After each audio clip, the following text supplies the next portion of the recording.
I'm Van Jones. Now, the Trump administration is again trying to ban people, this time from 6 Muslim countries. You got 2 different federal judges have already jumped in to block it for now. But here with me tonight, America's most beloved Muslim, a physical giant, a moral giant, a true living legend. Forget about Kobe and Jordan and LeBron and Steph Curry. Kareem Abdul-Jabbar is still the best scorer ever. Here to take on Trump. Bring him to the stage, Kareem Abdul-Jabbar in the house. Here we go.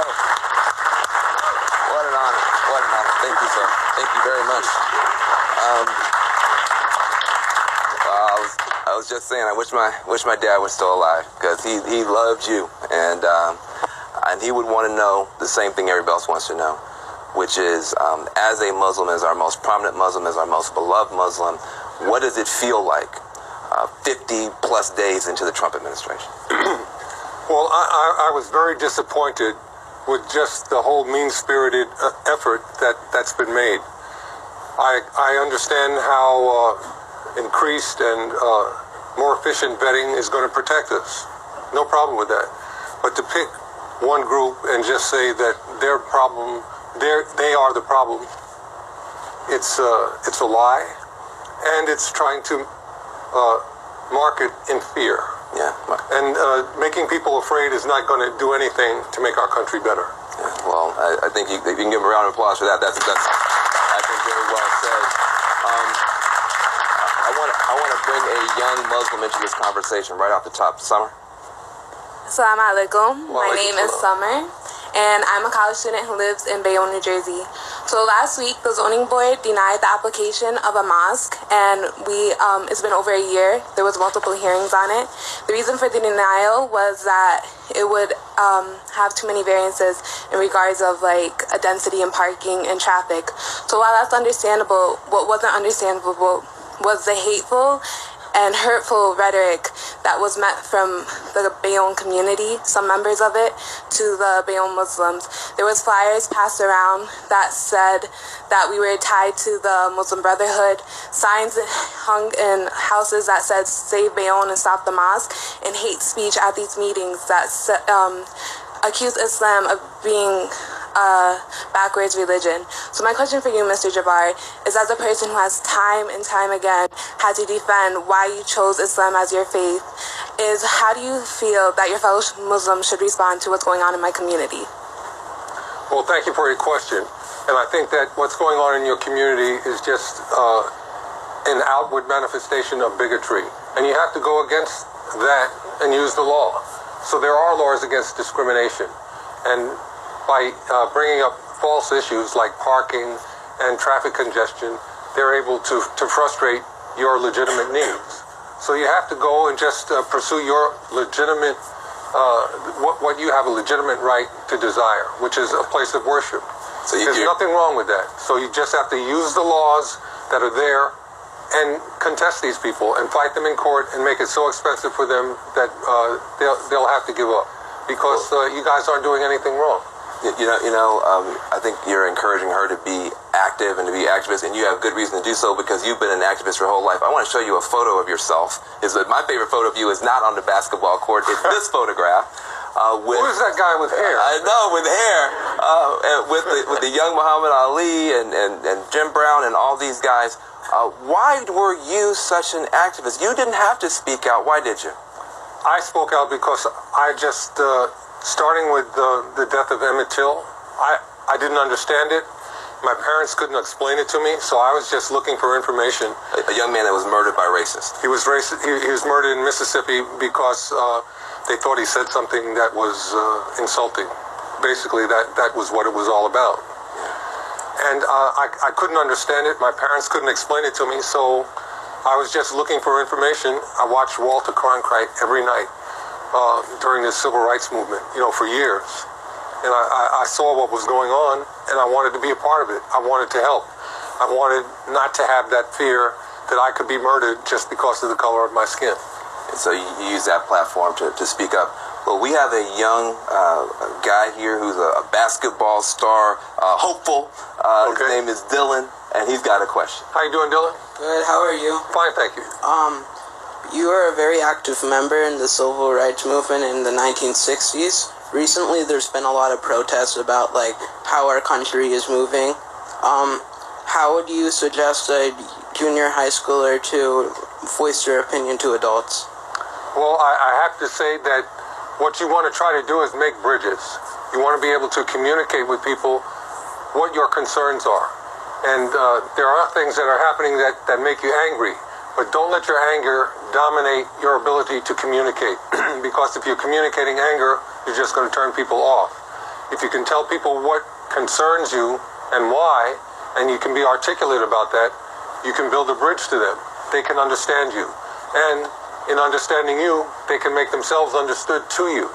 So this bridge it's about back and forth communication with people that you disagree with, or you might have just a simple difference of opinion. Be patient, learn how to communicate, learn how to listen, and you'll be able to solve your problems. Well, look, I wish you could go to the White House and explain that whole process, because that's really been missing. It really has been missing. You are such a beautiful young man. Do you have any other questions for the great hero? My dad has the same birthday as you, April 16th. That's all I have to say. Happy birthday. Well, look, I know that in real life, the question he has, he wanted to be able to come up here and get a picture with you. So I'm going to give him a round of applause as he comes up here. We're going to have another section of you. So you stay with us. When we come back, we're going to have one final question for Kareem Abdul-Jabbar, and we're going to go deep with it. So this is a legend.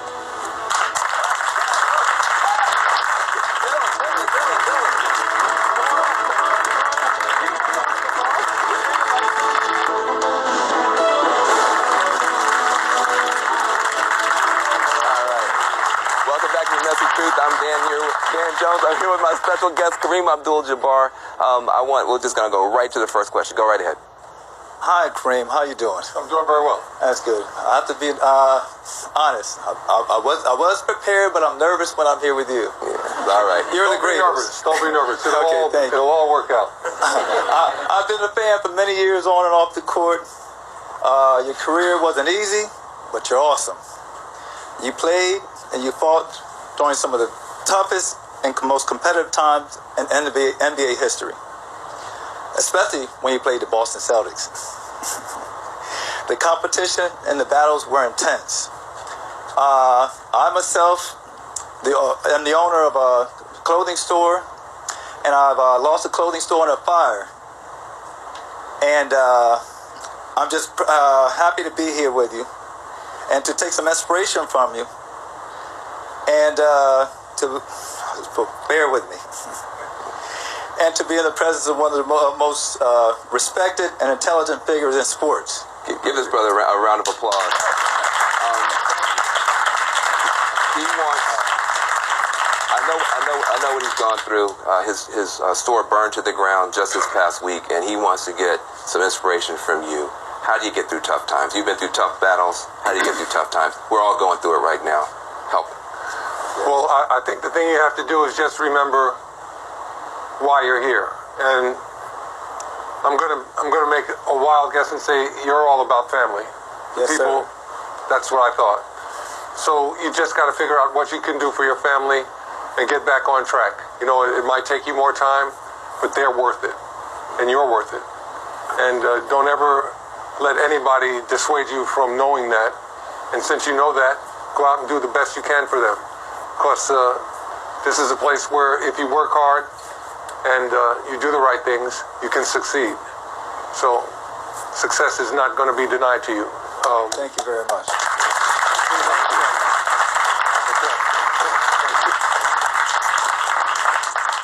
In the short time we have left, why did you become a Muslim? So many people are afraid of Muslims. What do you say to them about your faith? I would say to them that our faith is based on the same Judeo-Christian tradition as Christianity or Judaism. Abraham. The Prophet Muhammad was a descendant from Abraham. People don't know that. People don't know that we have basically the same laws and understanding of what's important. So I would say that the crazy people over in the Middle East that are cowards and murderers, they don't represent Islam. Islam is represented by people like this. Beautiful. Thank you so much. Look, I want to thank you and all my other guests tonight, Kareem Abdul Jabbar, Chris Collins, everybody in the audience, everybody watching at home. We've had a great conversation. You have heard some words of inspiration from Kareem Abdul Jabbar about how to build bridges, about how to listen, about how to stand in faith and stand for family. Talk about that. Don't talk about tweets. Talk about that. I'm going to be back here Wednesday, April the 5th for the next special